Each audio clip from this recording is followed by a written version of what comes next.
భార్యకి irregular cycles, date సరిగ్గా రావు. అలాగే ఇంకా చాలా సమస్యలు ఆ డాక్టర్లో చాలా చెప్పారులే. అయినా కూడా ఒకసారి ప్రెగ్నెన్సీ వచ్చినా కూడా వెంటనే పోయింది, కన్ఫామ్ అయిన వెంటనే ఫస్ట్ టైంగా మన దగ్గరికి వచ్చింది. ఫస్ట్ టైం సార్ ఇక్కడ వరకు ఇప్పటివరకు రాలే అసలు. అసలు ఇప్పటివరకు రాలే. ఇర్రెగ్యులర్ సైకిల్సే ఏ డాక్టర్ దగ్గరికి వెళ్ళినా ఎప్పుడో రాలేదు. ఇదే మన దగ్గరే ఫస్ట్ వచ్చింది. వచ్చిన ప్రెగ్నెన్సీ కన్ఫామా కాదా అనేది కూడా మనం టెస్ట్ చేసాం. ఇదిగో కన్ఫామ్డ్ ప్రెగ్నెన్సీ, గర్భసంచిలో వచ్చింది కూడా 13 weeks single intrauterine by dates 13 weeks అంటే 3 నెలలు కూడా దాటిపోయింది.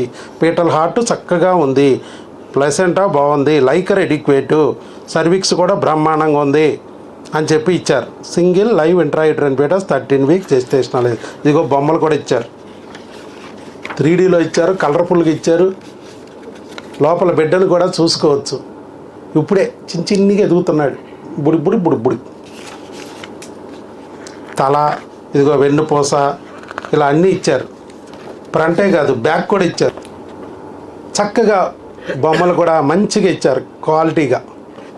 హార్ట్ బీట్ కూడా చూసారా, కింద స్పైక్ లేసి ఉంది హార్ట్ బీట్ కూడా బ్రహ్మాండంగా ఉంది. సో చెప్పాలండి రాజశేఖర్ గారు, అసలు ఏం జరిగింది మీకు? ఇంతకుముందు డాక్టర్లు ఏం చెప్పారు, నిన్ను ఏమేం భయం పెట్టారు, నా గురించి ఎలా తెలిసింది, భగవంతుడు నా గురించి ఎలా చూపించాడు, ఇక్కడికి వచ్చి ఎలా సంతానం పొందగలిగారు అనేది చెప్తే మిగతా వాళ్ళకు కూడా చాలా ఇన్స్పైరింగ్ ఉంటుంది. మిమ్మల్ని చూసి మీరు కూడా వీడియో చూసే వచ్చారు. అలాగే మీ వీడియోని చూసి ఇంకొంతమంది ధైర్యం చేసుకుని ఈ ఐవీఎఫ్ ఆపరేషన్ గోల్ లేకుండా చక్కగా ప్రెగ్నెన్సీ తెచ్చుకుంటారు. ఆ పుణ్యం మీ బిడ్డకి వెళ్తుంది. అందరికీ నమస్కారం అండి. యాక్చువల్గా నాకు మ్యారేజ్ అయ్యేసి ఓన్లీ 1.5 year అయిందంతే. నేను డ్రైన్ ఫిల్లింగ్ చేస్తానే దానికోసం చాలా మంది చెప్పినారు, తొందరగా మీరు ఏమన్నా ప్లాన్ చేసుకోండి అనేసి. అందుకోసం అనేసి నేను 1 year వెయిట్ చేసిన. 1 year వెయిట్ చేసినా కానీ యాక్చువల్గా నేను ఇక్కడికి మెయిన్ రావడానికి కారణం అంటే మా అన్న ఆల్రెడీ ఇక్కడ వస్తున్నాడు, చూపించుకుంటున్నాడు ట్రీట్మెంట్.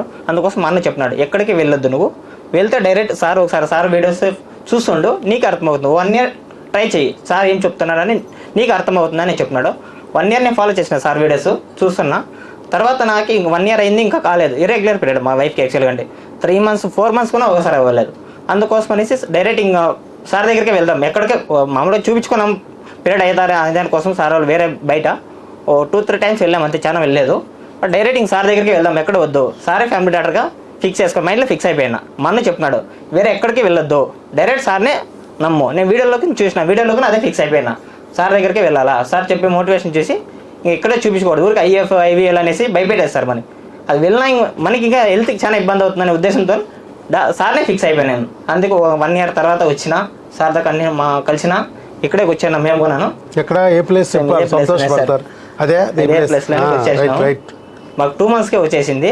బట్ 2 months తర్వాత కూడా మేము సార్ చెప్పిన ట్యాబ్లెట్స్ కరెక్ట్గా రెగ్యులర్గా వాడినాము. ట్యాబ్లెట్స్లో ఏ మాత్రం ఇచ్చేసుకోకుండా కంటిన్యూగా ఏం చెప్పినారో అవే రూల్స్తో ఫాలో అయినాము. తర్వాత కూడా సార్ వచ్చింది వెంటనే మాకు పెట్టినాము, ఇట్లా వచ్చిన సార్ అనేసి, సక్సెస్ అయినసి సార్ కంగ్రాచులేషన్ చెప్పేసి ఫస్ట్ మెడిసిన్ వచ్చి తీసుకొని వెళ్ళాలని చెప్పినాడు. అందుకోసమని వచ్చేసినాను. రైట్. కాబట్టి ఇక్కడ ప్రెగ్నెన్సీ రప్పించడం ఒక పార్ట్ అయితే దాన్ని నిలబెట్టడం సెకండ్ పార్ట్. అభిమన్యుడు పద్మవ్యూహంలోకి వెళ్ళాడు, తిరిగి రాలే వెనక్కి. ఎందుకని? పద్మవ్యూహాన్ని పూర్తిగా అర్థం చేసుకోలేదు. ఇక్కడ కూడా అందుకే ఇది క్రిముల పద్మవ్యూహం. ఈ పద్మవ్యూహంలో ఉన్న బిడ్డని కూడా కాపాడటం మన వల్లే సాధ్యం. అందుకే మన దగ్గరికి వస్తే ఫస్ట్ 3 months అబార్షన్ అవ్వకుండా 4th 5th month అవకరాలు రాకుండా కాపాడుకోగలుగుతాం. అట్లా ప్రెగ్నెన్సీకి మందులు వాడుకుంటే మంచిది. ఆ విషయాన్ని ఆయన కూడా అర్థం చేసుకుని మళ్ళీ మన దగ్గరికి మందులకు వచ్చారు, మనతో ఫాలోఅప్లో ఉన్నారు. ఇక లాభం లేదు, ఈ ప్రెగ్నెన్సీ స్కానింగ్ ఇవన్నీ తీయించుకుని రమ్మన్నాము. అవి వచ్చి ఇప్పుడు మందులు తీసుకెళ్ళడానికి వచ్చారు. అది ఇక నుంచి గర్భిణీ స్త్రీ ఆహారం ఆరోగ్యం ఈ బుక్ను కూడా ఫాలో అవ్వమనండి మీ ఆవిడ్ని.